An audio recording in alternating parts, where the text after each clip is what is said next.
मिश्रा जी, हरदोई से। राधा वल्लभ शेरवंश। श्री हरिवंश महाराज जी। महाराज जी, मेरी उम्र 25 वर्ष है। आपकी प्रेरणा से ब्रह्मचर्य और नाम जप के माध्यम से अध्यात्म मार्ग पर पिछले कुछ महीनों से बढ़ने का प्रयास कर रहा हूँ। महाराज जी, मुझे पूर्व में भोगों के प्रति रहे मलिन मन के प्रति खेद उत्पन्न होता है। मेरा सवाल है कि महाराज जी, हमारे देश में ब्रह्मचर्य जैसे विषय पर बचपन से ही माता पिता और हमारी शिक्षा प्रणाली खुलकर चर्चा क्यों नहीं कर पाती? महाराज जी, वर्तमान में ये कैसे संभव हो पाए? बहुत कठिन है बच्चा। जब उसको चर्चा करो तो लोग उसे दूषित बात समझते हैं। नहीं, जैसे कहा जाए अपने कि भाई आप लोग को एक अवसर मिला है। हमारे शास्त्र में जीवन को 4 भागों में बांट दिया गया। पहला ब्रह्मचर्य, दूसरा गृहस्थ, तीसरा वानप्रस्थ और चौथा सन्यास। ये पूर्ण मानव जीवन की पूर्णता है। अब जब नींव ही ना होगी तो महल कैसे खड़ा हो जाएगा? मनुष्य जीवन की नींव है ब्रह्मचर्य। अब छोटे छोटे बच्चों में गंदी बातें आ गई हैं मोबाइल के कारण और कुसंग के कारण। हमारे सामने ऐसे ऐसे बच्चे हैं जो 12 वर्ष 13 वर्ष के हैं और हस्तमैथुन के शिकार हो गए, ये गलत आचरण में आ गए। तो अब उनका जीवन क्या खोखला हो जाएगा? जवानी आते आते वो अपने को खोखला कर देंगे। हमें लगता है कि जैसे पहले गुरुकुल जो होते थे तो उससे हमारे समाज का बहुत सुधार होता था कि बच्चे गुरुजी के यहाँ रहते थे तो वहाँ गुरुकुल में ब्रह्मचर्य की शिक्षा दी जाती थी। शास्त्रों का स्वाध्याय, त्रिकाल संध्या, तर्पण, बलिवैश्य देव, ये सब सिखाया जाता था जो हमारे धर्म का स्वरूप है। अब बचपन से जहाँ वो कुछ बोलना सीखते हैं तो ABCD सिखाई जाती है, आधुनिक शिक्षा सिखाई जाती है। आधुनिक शिक्षा बढ़िया है लेकिन आध्यात्मिक शिक्षा का सपोर्ट होते हुए, पर आध्यात्मिक शिक्षा का सपोर्ट बिल्कुल नहीं है। आज के अध्ययन में बिल्कुल आध्यात्मिक शिक्षा का कभी ये नहीं सिखाया जाता कि प्रातः काल ब्रह्म मुहूर्त में 4 बजे उठो और उठकर अपने माता पिता के चरण छुओ, फिर शौच स्नान आदि करके फिर गायत्री मंत्र जपो, भगवान सूर्य को अर्घ दो, कम से कम 2 काल की संध्या तो करो ही, प्रातःकालीन और सायंकालीन संध्या। तो ये सब कहाँ रह गया? 9 बजे तक तो बच्चे सो के उठते हैं। आजकल तो 11-11 बजे तक लोग सो के उठते हैं। अगर बच्चों को जगाया जाए तो वो जगने के लिए तैयार नहीं। तो आध्यात्मिक सपोर्ट ना होने के कारण हमारी प्रारंभिक दिनचर्या ही बिगड़ जाती है और कोई दिनचर्या नहीं तो आराधना, देव आराधना कैसे होगी? लेकिन गुरुदेव, आपने सच में जीवन बदल दिया तमाम लोगों का। आप आज हम देख रहे हैं हमारे क्षेत्र में काफी लोग ऐसे मीडिया में हैं लेकिन वो अपना चिंतन बदल रहे हैं, अपना जीवन बदल रहे हैं। ये आपकी कृपा से है। आपने लाखों करोड़ों युवाओं का जीवन बनाया है गुरुदेव। ये कृपा बनाए रखना। और हम सच में, ये मेरे जीवन में हुआ है गुरुदेव। महाराज जी, अभी चर्चा चल रही थी इसलिए आपको बता रहे हैं। महाराज जी, पीछे 1 साल से इस पे काम कर रहे थे। एक ब्रह्मचर्य कब, क्यों और कैसे, आपकी मतलब प्रवचनों से और आपने जो आज तक महाराज इसकी विशेष सूची में आपको 4 खंड में महाराज इसको किया है। जैसे ये कह रहे हैं कि स्कूल में विद्यार्थी आदि या किन्हीं को, तो ब्रह्मचर्य क्या है, उसको वीर्य उत्पन्न कैसे होता है, या उसकी रक्षण के लिए क्या क्या हमें ध्यान रखना चाहिए, हमारी दिनचर्या क्या होनी चाहिए, हमारा खान पान क्या होना चाहिए, या अगर विद्यार्थी हैं तो ब्रह्मचर्य कैसे, अगर हम सन्यासी हैं तो फिर ब्रह्मचर्य का क्या महत्व है? बहुत सुंदर लिखा हुआ है। अब देखो, इसमें लिखा है वीर ही हृदय को पुष्ट तथा कर्तव्यशील बनाता है।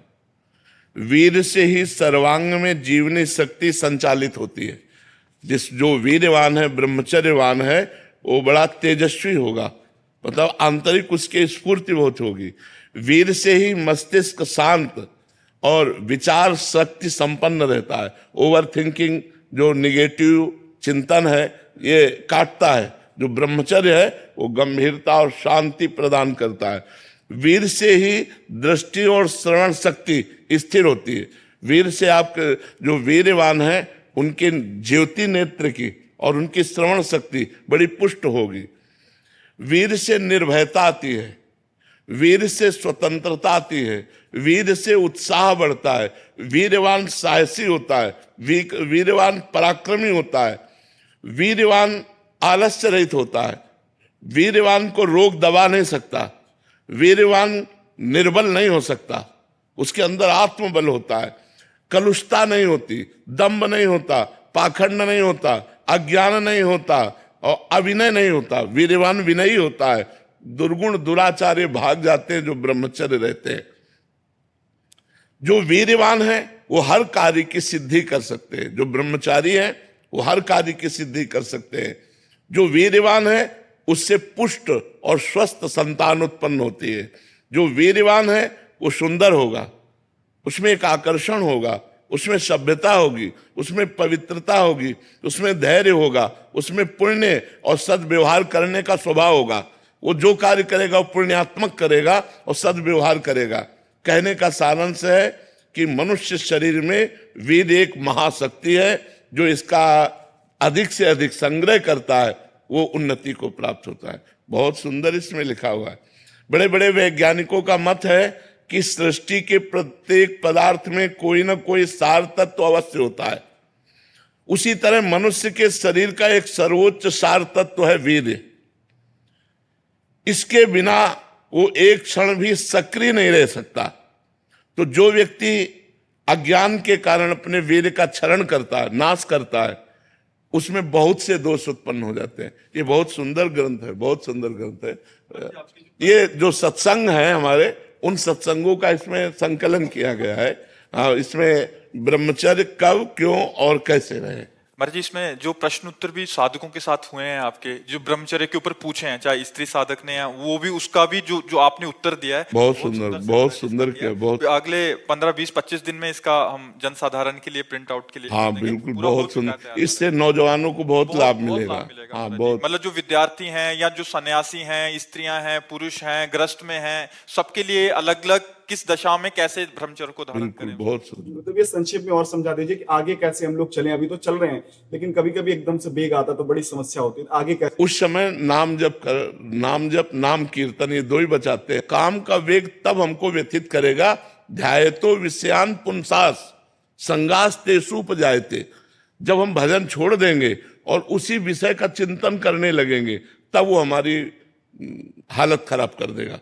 और अगर हमारे अंदर काम का वेग आ रहा है और हम भगवान नाम कीर्तन करने लगे, सत्संग सुनने लगे, मतलब अपने को, दिमाग को हमको उसे हटाना है हमको, या किसी संत से मिल गए, भगवत चर्चा करने लगे, कुछ ना हो तो मोबाइल से सत्संग लगा लो। कुछ ऐसे सत्संग रखो कि अलग अलग दवा, जैसे मन चंचल है तो क्या करना चाहिए, अगर हमारे अंदर काम आ रहा है तो क्या करना चाहिए, हमारे अंदर धन का लोभ आ रहा है तो क्या करना चाहिए। अलग अलग विषयों में एकांतिक में चर्चाएं हुई, वो चर्चा अलग अलग रख ले, और जब हमारा मन जहां परेशान करे वो चर्चा सुन लेना चाहिए। और नाम जप जरूर करना चाहिए। नाम जप से बच जाओगे। नाम काटता है, जैसे वो अंदर से मन एकाग्र कर रहा है आपको काम में, काम क्रीड़ा में एकाग्र कर रहा है। अब आप एकाग्र ना हो पाओ, बस आपकी चतुरताई है। अगर एकाग्र हो गए तो संकल्प बन जाएगा, और संकल्प बन जाएगा फिर गड़बड़ हो जाएगा। संकल्प ना बनने पाए, वो बार बार पेश करेगा, पीछे के संयोग पेश करेगा।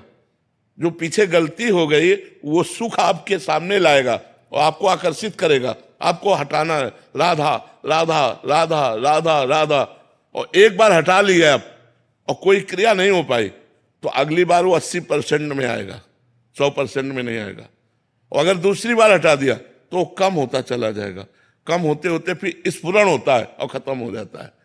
फिर धीरे धीरे स्फुरण भी खत्म हो जाता है। पर ये बहुत लंबा प्रोसेस है, ये नहीं कि 2-4 साल में खत्म हो जाएगा, लंबा प्रोसेस है।